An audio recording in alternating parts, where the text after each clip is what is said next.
Okay guys, welcome back to the channel. My name is Dave. If you've never been here before, take a look around. This is all about DIY motion simulators. So stuff you can do yourself. Right now we're going through a 3 degree of freedom motion simulator. So it's got the bottom frame, the mid frame with traction loss, and it's going to have a top frame. And so I was looking through some of the comments on that after the episode 2 posted, and there's a couple questions. For one thing, at the beginning of the video I said 3 degrees of freedom or 3 degrees of freedom, and at least more than one person thought I said 30 degrees of freedom. I don't even know what 30 degrees of freedom would be, but okay, so I don't know for sure, so let's rewind the tape. Building the first part of the compact motion simulator, 30 degrees of freedom. This is going to be great. Yeah, it does kind of sound like 30. It's word salad Sunday, so there we go. I don't even know what 30 degrees of freedom would be, but it's just 3 degrees of freedom. Maybe it's just the way I say stuff, but 3. All right, second, let's take a look at this pivot. All right, so this front pivot,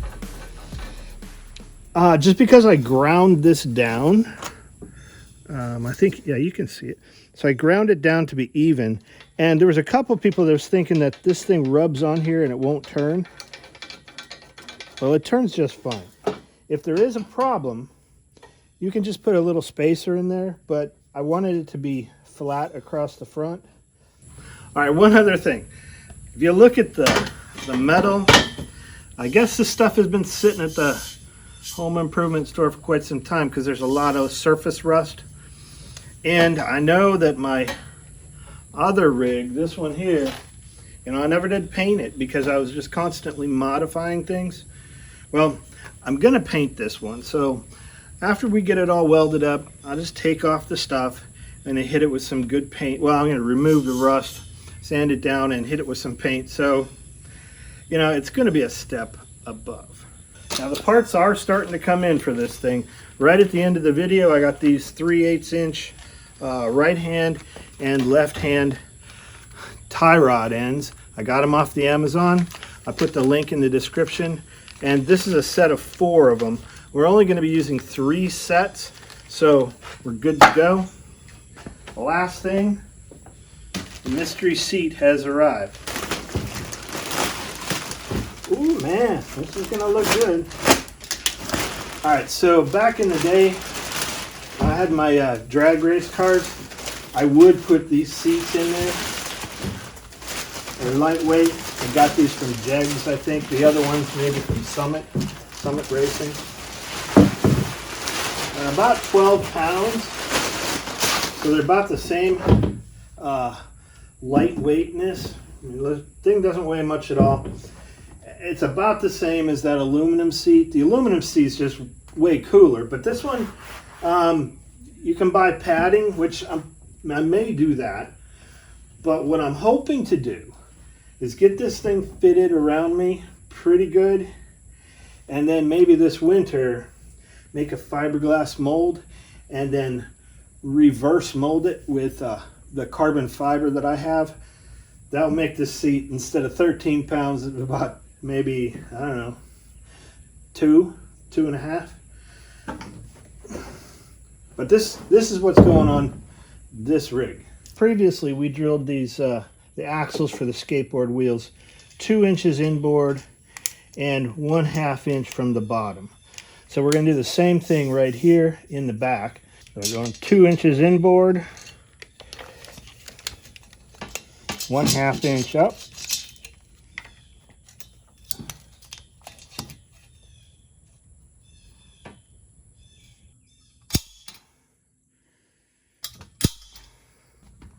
And just drill a pilot hole.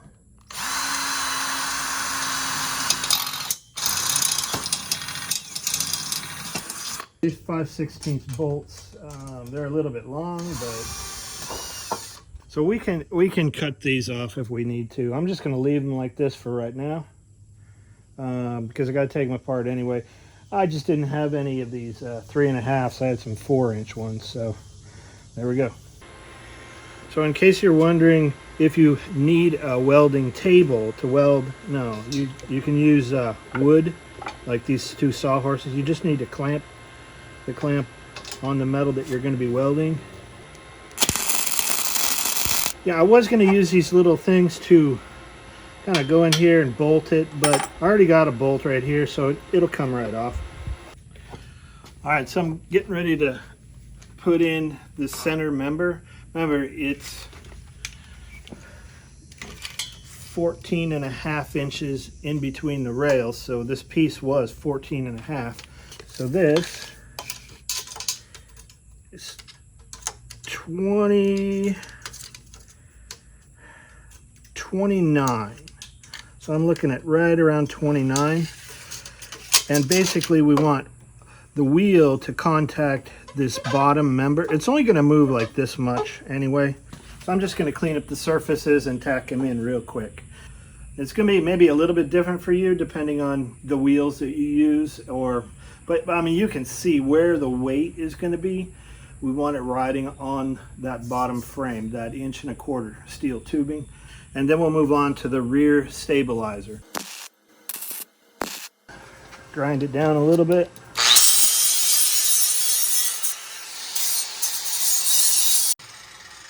Yeah, that's looking really good. All right, so I'm going to clean it off. I got a little bit of acetone on this. Use my clamp. Clamp it to the metal. All right, guys, so this is some eyeball mechanics. It's kind of the way I do it.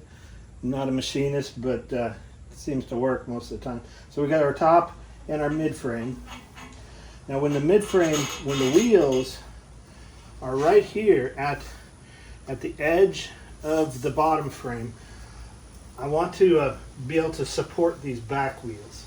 So I put these 2 pieces of 1.25 inch tubing underneath, so I can make a measurement, you know, score a line and then weld all the way around the edge.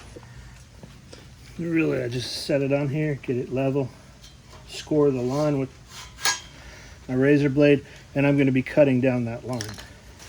Well, of course, it just started raining and pouring. I've got these pieces cut. I probably need to flap disc them a little bit anyway, because I've got the bigger of a gap you have, like a little gap here, I can probably fill it in with the weld, but I'd like to have it a little bit tighter. All right, so let me clean this stuff up. Maybe it'll stop raining. I really don't like to work when it's raining because the humidity is just brutal out here in Mississippi. All right, guys, let's get the rest of the bottom frame done.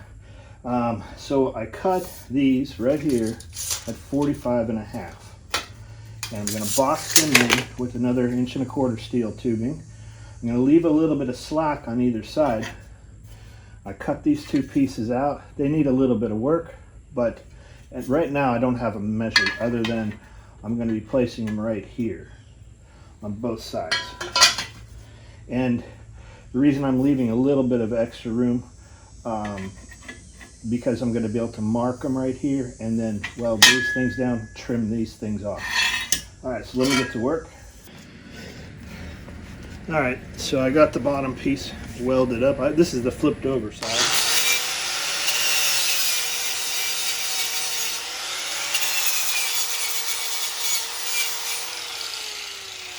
Yeah, looks okay. So what I'm going to do is lay those 2 pieces here and measure and cut this back part, but I got to flip it back over. All right, guys, I got the 2 side supports mounted up. Let me show you what kind of action we get. Right about that. It's plenty of traction loss, probably more than the other frame, but I'm going to go ahead and measure it so you know. I line this up with the frame, and then I line this one up with the angle. This side up with the frame, and the other side up with the angle. I've got the frame right here. I look at my angle, and I'm getting right about 8 degrees, 7.5, 8, 9, 10. So about 8 degrees. So even it doesn't look that much from here. That's a lot of traction loss. And of course, we're going to adjust it with the length of the motor and in the software where we want to set our limits. But for now, what I want to do is cover the bottom frame right here and right here with a thin piece of metal, so the wheels just have something smooth to roll on. I did grind down the welds, so they are pretty smooth, but you know, it just looks cooler if you got something here. I'll show you on my racing frame. Okay, so we're going to take a look right here. This is what I'm talking about, this thin piece of metal. The wheels just roll back and forth on. I also have one in the front. Let's see if you can see it. So it's just a thin piece of metal. And yeah, the wheels, they'll just crab right across it. Well, they'll roll, but they'll also crab a little bit. Not a problem. You can see how it's cut. All right, so to get kind of an idea of where I want these, I'm just going to mark, I'm going to hold this on a wheel. I'm going to hold it on here too. All right, I'm going to mark the front wheels. I want to keep it right on the front of the wheel. Just kind of make my mark.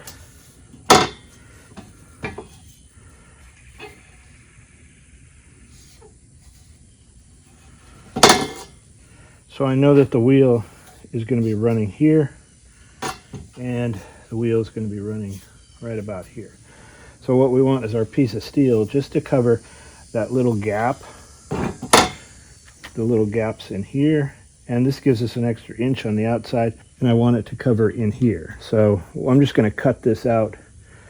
Not going to be much, because at the most, well, more than halfway here. So that should be one solid piece. In the front, well, should be a solid piece too. All right, let me cut it up. So we know where the marks are. I'm just going to line this piece of steel up here with about the edge of where the wheels were being. Now, I did buy this the other day. It's a 24 by 24 weldable 16 gauge. So at least we'll know kind of where things are. Just going to mark it a little bit on here.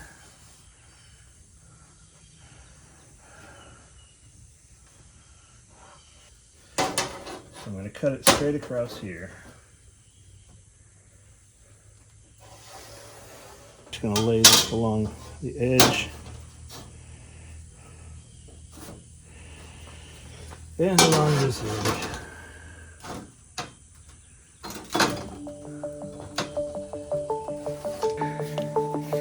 You could cut it with something else, but I'm just going to use the angle grinder.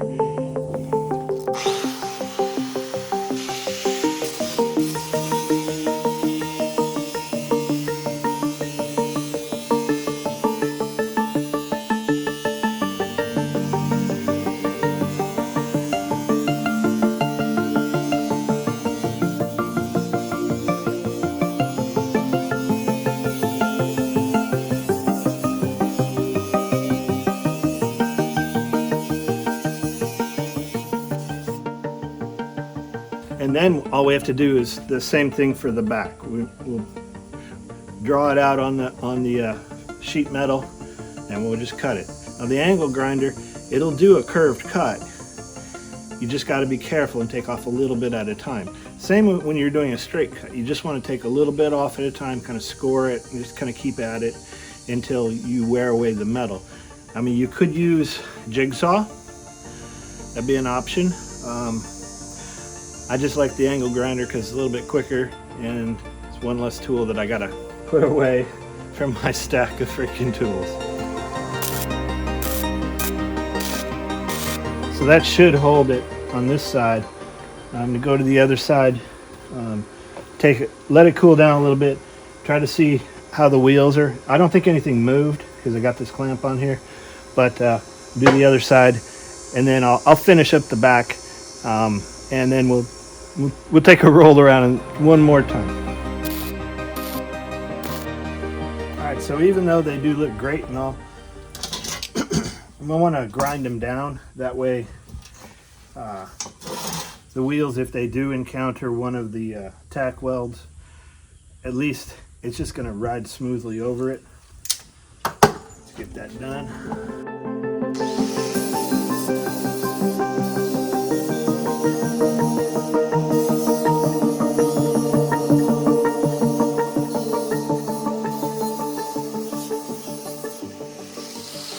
Once again, I'm only concerned with the flat surface.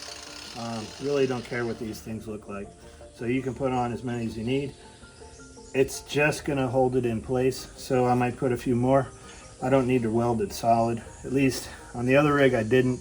I did weld it, but I don't think I'm going to have any issues here. Plus, I think I should put a couple in the middle here and maybe a couple on the bottom. We'll see. But let me get this done, and I'll finish up the back, and we'll catch up from there.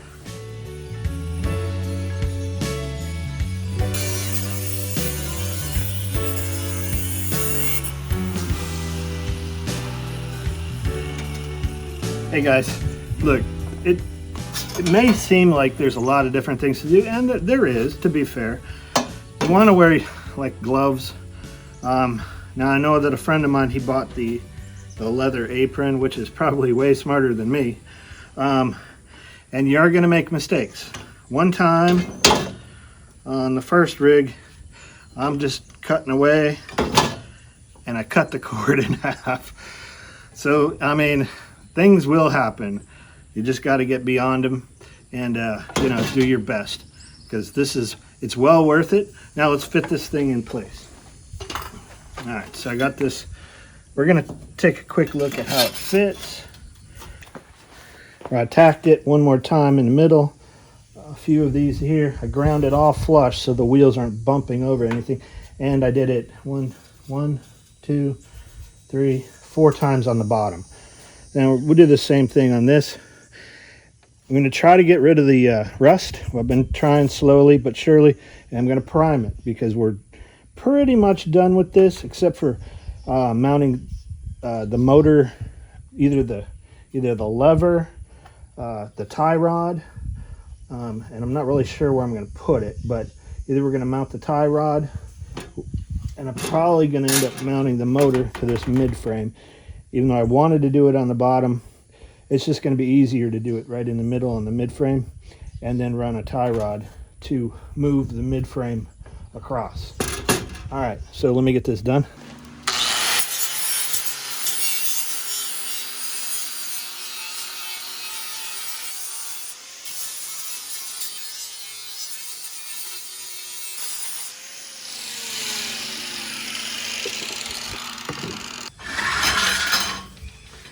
All right, guys, I think I'm going to wrap up the video here.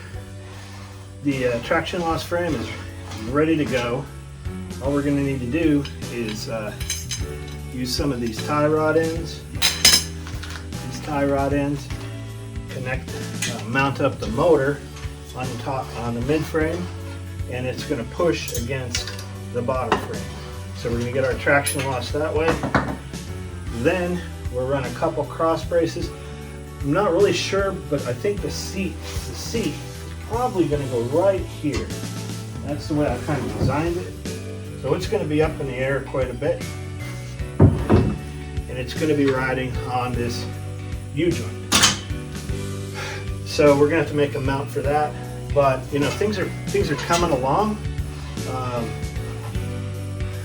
Once again, repurposing these parts, and I have no issue with that. It's taken a little while to do, put together this video. Sorry I didn't get it out last weekend or the weekend before, but a lot of yard work to do.